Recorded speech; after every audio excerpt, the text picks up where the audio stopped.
Now, there are a lot of synthesizers out there. If you were to click on one at random, you may become slightly overwhelmed, which is why I think it is very important to keep things simple for now. So allow me to introduce you to your new best friend, 3x Oscillator. I love this thing. Now, by default, it sounds sort of like some sort of Tim and Eric-esque church organ.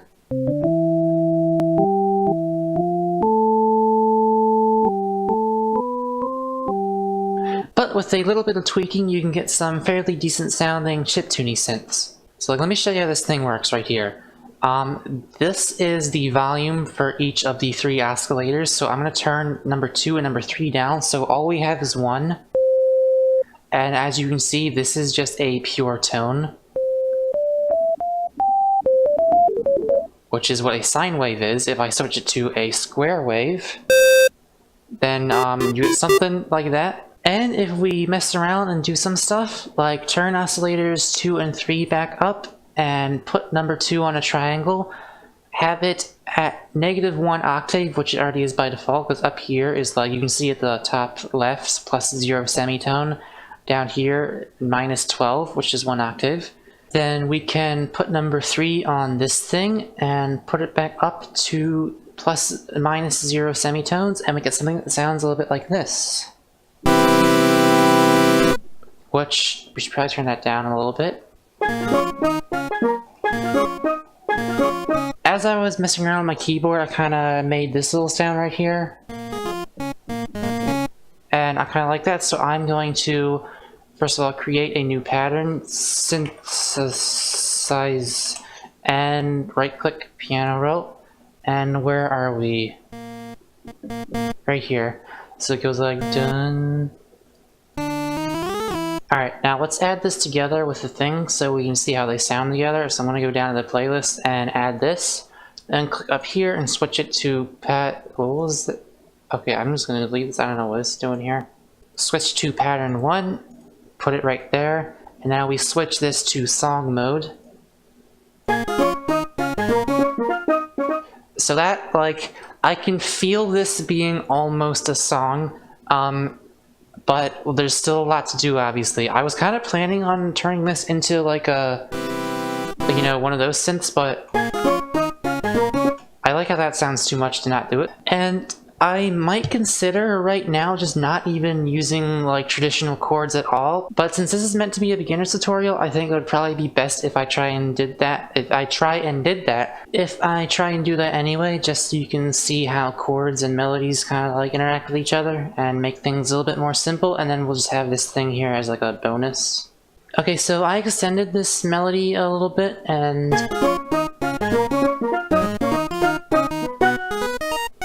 that thing at the end there, I feel like that should be like the alternate version of another thing that happens. So I'm gonna move this over here. I'm gonna like click on here and copy it by clicking again. Then I'm gonna click right here and click Make Unique.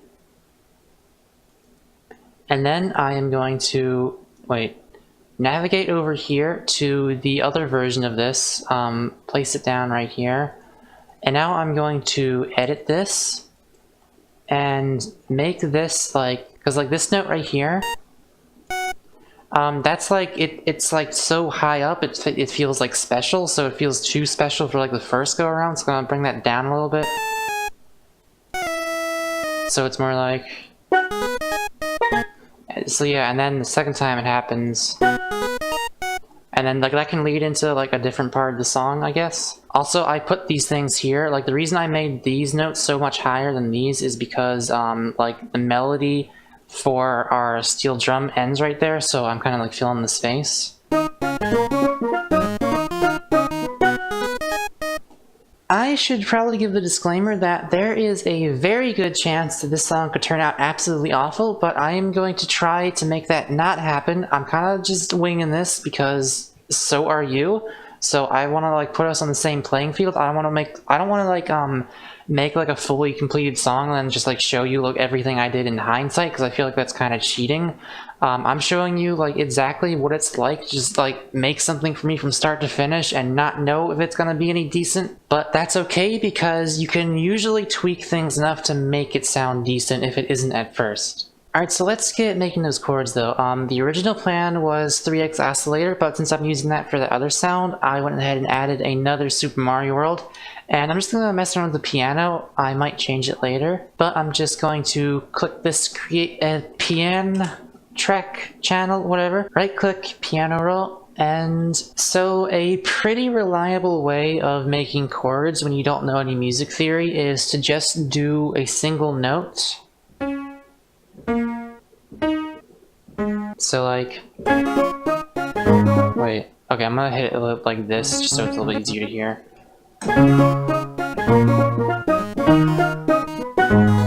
So like, I might not use that progression exactly, but I'm just gonna add those notes so I can show you.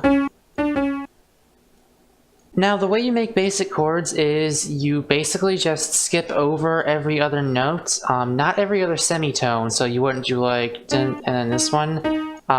Every note in the key that you're in. I don't know what key this is in, but like as an example, if our key is C major, then this is a C major chord, and you can see how we have C, and then we skip one, and then we have this, and we skip one, and we have this. It's the same deal here, except we are down here. You can pretty much just get a feel for it. Like, you have to know like which notes are in the key based on like which ones sound really dissonant. So like, I know this is gonna be the next one, but it could be either this or this. So if we try them out, it's not that, it's that. So we put one there and one here. So this is a D flat right here. So we skip over E and land on F, and then we skip over G and land on A flat. So we can do the same down here. We are going to skip over C and land on D, and then we are going to skip over E and land on F.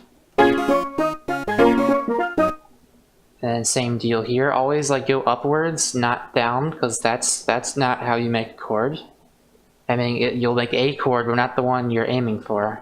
If you know absolutely nothing about music theory to the point where what I just said doesn't make any sense, the basic rule is you're going to have 3 semitones between one note and then 2 semitones between another.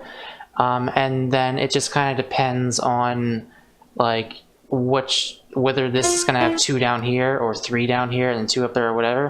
So I'm going to put one like right here. So then that has 2, and then I'm going to put one up here so there's 3 spaces here. And now we just have to decide whether it sounds better like this or like this. So it just depends on, like, it's hard to hear by itself, so let's listen with the song. Now one would believe that this G should be flat here, so not up here, since that other thing I played earlier had a thing that went like this was used, not this one. But because I'm doing this weird thing with the steel drum at this part where it goes like, I feel like that might be altering the key that the song is in. So what I'm gonna do is I'm just going to kind of, this right here is a B, so I'm just gonna put a B right here. And I'm going to listen to just the pattern and see how that sounds. And then see that versus this. So that is definitely not good. Basically just because I know there's a B like hitting around this part, I just added a B to this chord so I could see if it like chimes well with it, and it does not when it's up there. So I will leave this G flat and just get rid of this again. You can kind of hear what I'm talking about if you're confused. I added a C note to the first 2 chords here, and then a B note to the second 2. And then you can hear those for the most part sound good. This one back here is a little bit weird, but if I switch these around and I turn those into Bs and these into Cs,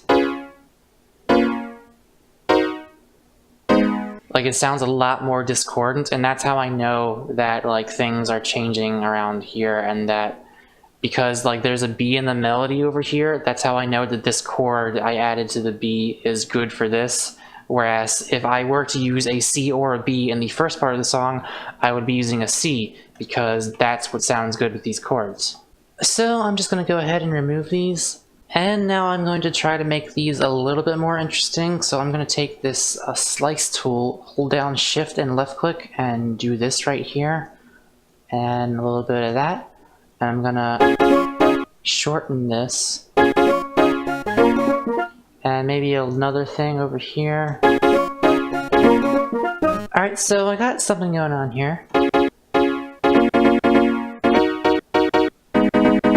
That last one sounds like really weirdly dark. I think it sounds a little bit better like with the actual song. But I still might change it later, but right now let's just focus on the fact that these sound kind of bad, just how they are right now. So I'm going to change, make sure if you right click here, this should be set to note velocity. I'm going to lower some of these a little bit. And we are basically just trying to replicate what it would be like to actually play these on a piano. I could, of course, just do that myself and record this since I have mine, but I thought I should show how to do this manually. So just imagine yourself playing this and imagine like which notes you would add extra emphasis on. So like these three right here, since they're right before the next chord progression, they'd probably be a little bit quieter than the next one, and then the next one would be full volume. I'll just press Alt-click to reset it to like the normal thing. And then like since this is like the first thing, this should be pretty high up, but then this next one should be a little bit quieter. I mean, it is like absolutely subjective, and you can just do whatever sounds good for your song, but for this particular example, I think like that is pretty good. And for this last one, I'm actually going to start low and build up a little bit higher. Just because, like, I don't know, I feel like that's what I would be doing if I were playing this. So that should sound a little bit better when we play with the actual song.